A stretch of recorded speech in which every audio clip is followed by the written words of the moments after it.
Hey everybody, welcome back to BobkeTV time once again for the Broom Wagon. Got a big show coming up. We got the good, the bad, and the ugly from a pile of races happening at the moment.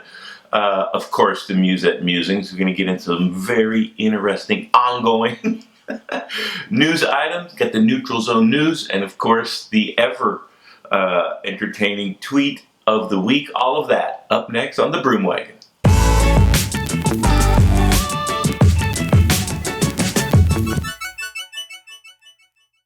Okay, everybody, let's get into the good and the bad and the ugly from the racing. Murcia. Vuelta Murcia, won by Alejandro Valverde in commanding fashion. This is the collective look of the peloton at the finish line.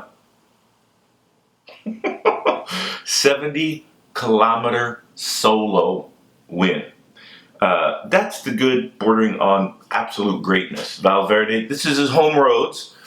And he was on absolutely spectacular form and left the peloton a long ways from the finish line and was never seen again. Brilliant ride by Alejandro Valverde for his 5th win in Murcia. The bad, the peloton, hello. Let me get this straight. The whole Movistar team, probably the strongest team in the race, is working for one guy. That's a local guy, and it's a guy that's won the event 4 times previously, and nobody goes after Valverde when he attacks, 70 kilometers to go.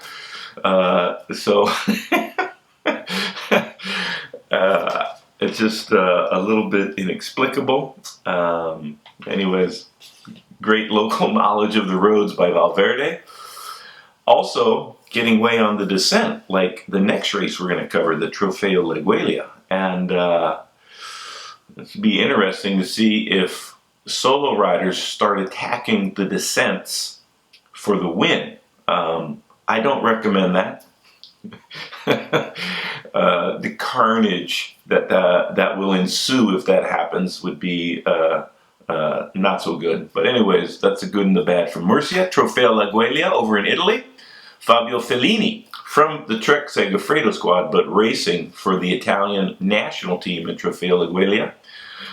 If we go way back to 1985, it was the first win in Europe for the 7-Eleven team, executed by Wookie. Ron Kiefel, my teammate for many years, and one of the sweetest men on the face of the earth. But Fabio Fellini also attacking on the descent, getting away and holding off his breakaway companions to the line. A little bit different than Valverde's dismantling of the field in Murcia, but nevertheless a very impressive result for Fabio Fellini. Clasica Almeria, the good, Magnus Cort, another sprint win, his 2nd of the year. Not a spectacular sprint field at the Clasica Almeria, but it does beg the question, will Magnus Cort be a force to be reckoned with in the bigger races against the best sprinters? Magnus Cort can get over a lot of very tough climbs that riders like Cavendish, Kittel, Greipel really struggle with, so I see a great future for Magnus Cort. In the future, in any finale that features some tough climbs, I think Magnus Cort is going to be competitive. Another rider that's very similar is Peter Sagan, who can also climb quite well when the other sprinters, pure sprinters, have difficulty. And I don't see Magnus Cort being as quick as Peter Sagan in the sprints just yet, but I'm most certain it will happen at some time in his career. Alrighty, let's do a little bit of the ugly. Speaking of Clasica Almeria, and you can see in this video, we see the aftermath of one of the moto policemen, one of the course marshals, and they go ahead, and if there's an obstacle, an obvious obstacle, traffic furniture especially, with a whistle and a flag, they stand there, and apparently looks like these 4 riders have collided with each other, and one of them must have hit the flagman, the course marshal, and you can see that it did not end well for the course marshal. These are indispensable parts of cycling safety. They go forward, and when there is a dangerous roundabout coming up or anything that's graphically dangerous, they try to alert the peloton. Not everybody can see or hear them. And when you're in a long line of riders and you're going flat out in the finale, people are on the side of the road yelling. There's a lot of noise. Sometimes there's helicopters covering it for TV overhead. And visual cues are most important in those situations when you can't hear. And sometimes you're so glued to the rider in front of you that even visual cues are not enough. So an unfortunate, ugly incident, but you cannot envision a situation where the course marshals are not out there on the race course, and the professionals face traffic furniture every single race they do and are used to the course marshals, without whom the races would be a lot more dangerous. So let's hope that this doesn't happen again, and just an unfortunate and ugly incident. But everybody was okay. Not everybody were able to get up and finish the race of the riders that crashed there, but no serious injuries, thankfully. Down in South Africa, national championships, Daryl Impey, sixth time trial national championship. So congratulations, Daryl Impey. And Reinhard Jens van Rensburg, for the first time after many tries, has won the road race for the Dimension Data Squad. So a great ride by Reinhard Jens van Rensburg. And we are in the thick of the racing season, and so plenty more coming up for the rest of the year on the Broom Wagon. There you have the good, the bad, and the ugly. Next up, a very interesting couple of news pieces. I don't want to tell you, I told you so, but I told you so. Next up, Neutral Zone News. Thanks a lot. Tour de France 2018, the Grand Depart has been announced. It will be in the Vendée, the far northwest region that's featured most recently in 2011 to start the tour, the Passage de Gois, if I'm not mistaken. So back to the far northwest of France. Absolutely stunning part of the country, and can't wait to be there for all of the Tour de France celebrations and of course the racing. Also in the, I don't want to say I told you so, but I told you so department, Bradley Wiggins has now broken his leg and is out of the celebrity ski show that he is signed up for a post-racing career, saying that in the hopes of signing up for that, it would prevent him from getting fat too quickly. But a broken leg probably will slow you down a little bit, and unless you stop eating, you might put on a few kilos. But in all seriousness, best of luck and a speedy recovery to Bradley Wiggins. One thing about skiing and bike racers that I'd like to share. For every descent that a cyclist enjoys on the bicycle, there is a long climb to get to the top of the hill so you can enjoy the descent. And the climbs, that is the defining characteristics of Grand Tours, hilly stage racing. Nearly every single bicycle race is defined by the climbs, and the descents are a blast. I love the descents, but each descent had to be earned. So in the back of your mind, you have respect for the mountain because you've just climbed it. And if you crash on the descent, it's invariably a harrowing experience and can do great harm to your chances in continuing to be competitive in that event or events in the future. So in the back of every cyclist's mind, there is that knowledge, that wisdom, which when you're on a ski hill, you get a free ride to the top.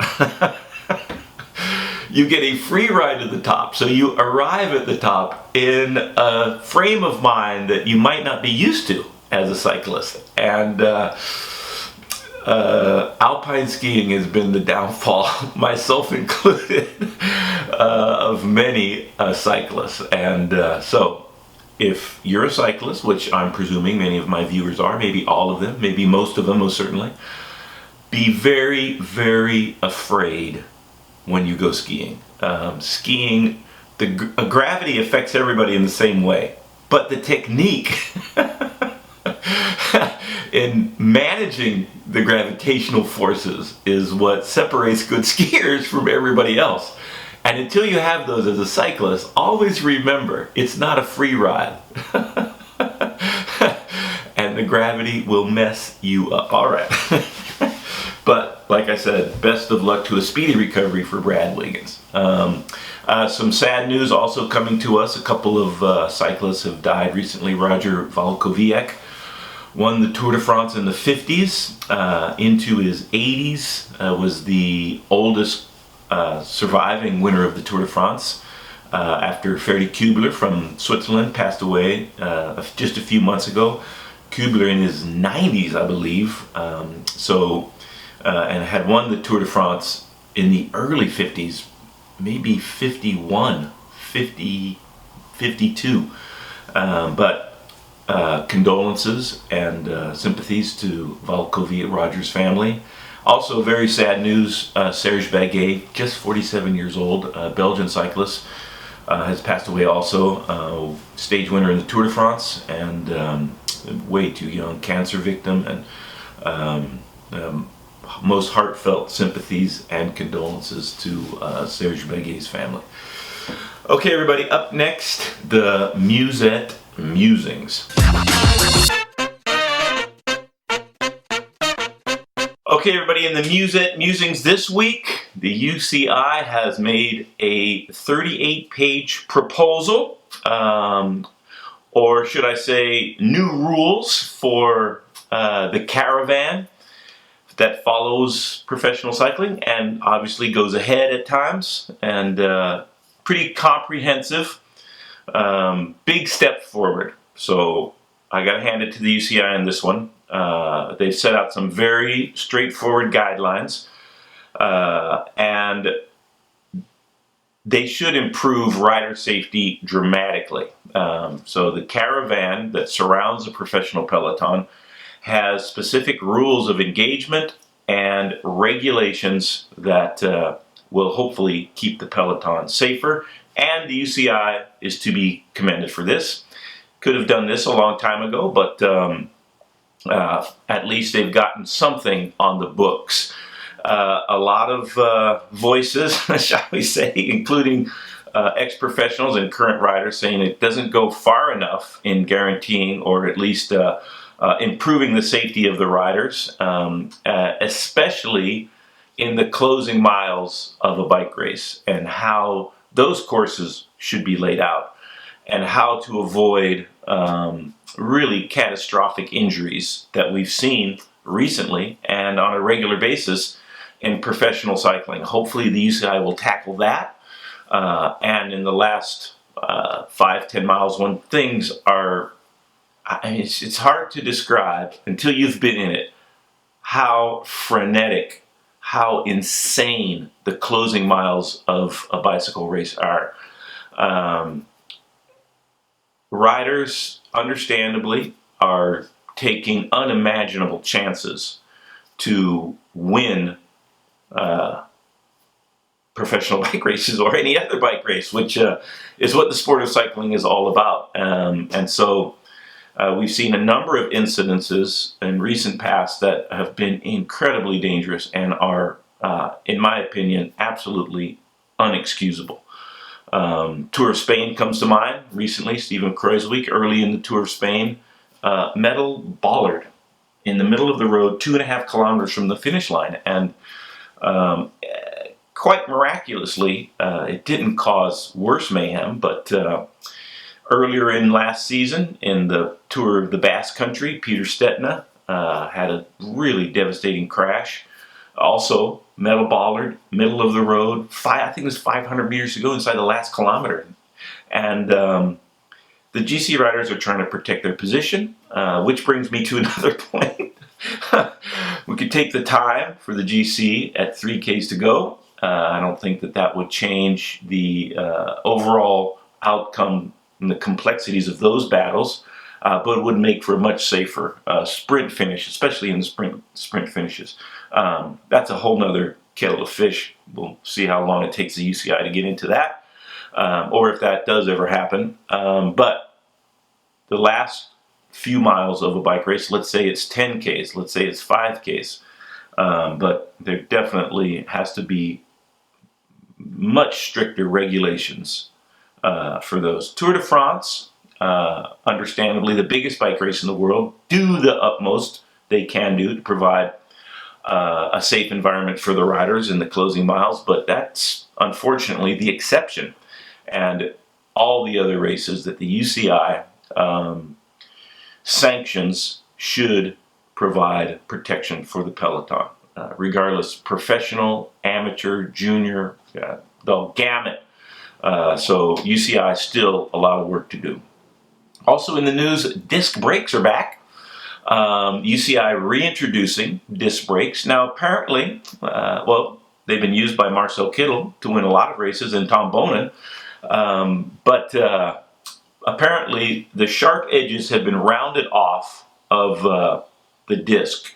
So that should provide quite a bit more safety as far as slicing into flesh like a molten laser beam and a cube of butter that we saw in the past. And I've expressed my opposition to disc brakes. Apparently now they can also get very hot, and you know, if you're in a big pileup and a rider has applied the brakes to avoid that and lands on that, there could be some burns. Not nearly, it doesn't seem to me anyways, as dangerous as the sharp edge of the disc slicing into the rider's flesh. So it's still not safe. I don't think that they are 100% necessary.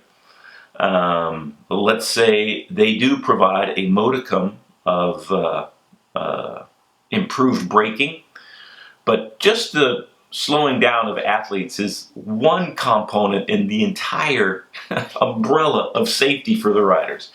The CPA, the Professional Cyclists Association, that represents the riders and the teams in all these discussions with the race promoters and UCI, has called for an immediate ban on disc brakes and a trial period whereby the entire peloton uses disc brakes for specific races. And I think this is a great idea. And I'll tell you why. Disc brakes and rim brakes slow down at dramatically different rates. And if you look at the braking profile of both systems, it's very dangerous to have one group of riders or select riders slowing down at a much different rate than the other riders around them. If the rider in front of you is capable of slowing down much faster than you are, even if you see what's happened, even if you apply full braking, you're still going to plow into that rider. So I want to commend the CPA in shining a little bit of light on this subject and making sure the UCI knows that they can't just say, okay, go ahead, anybody can use disc brakes. Now that they're safe, now that they won't slice into you.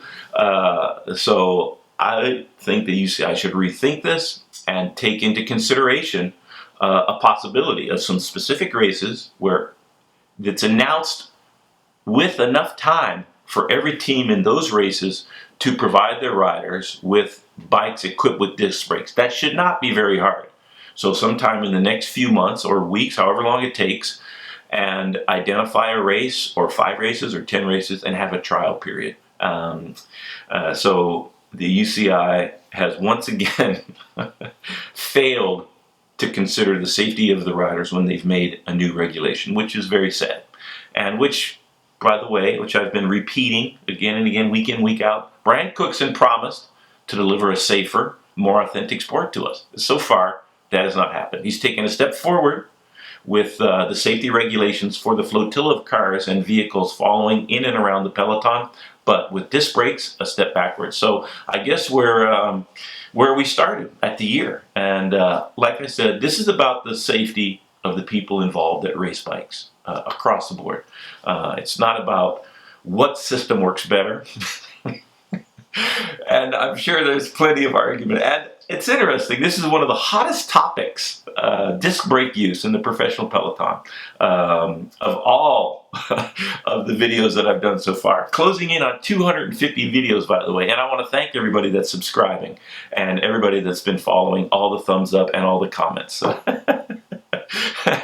Also in the Music's doping, 3 Colombians positive in the Tour of Guadeloupe for Cera, C-E-R-A, which, if I'm not mistaken, was what was used by Bernard Cole and Stefan Schumacher in the 2008 Tour de France. So that this is still being used is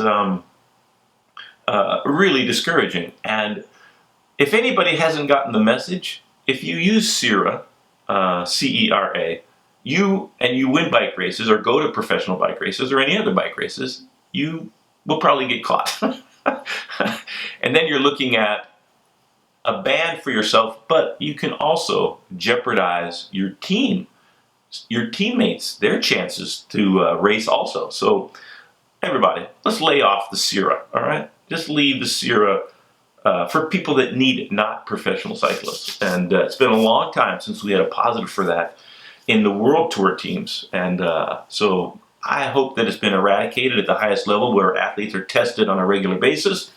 And I, in my opinion, don't think anybody in last year's Tour de France or the last few Tour de France's have been using Cera.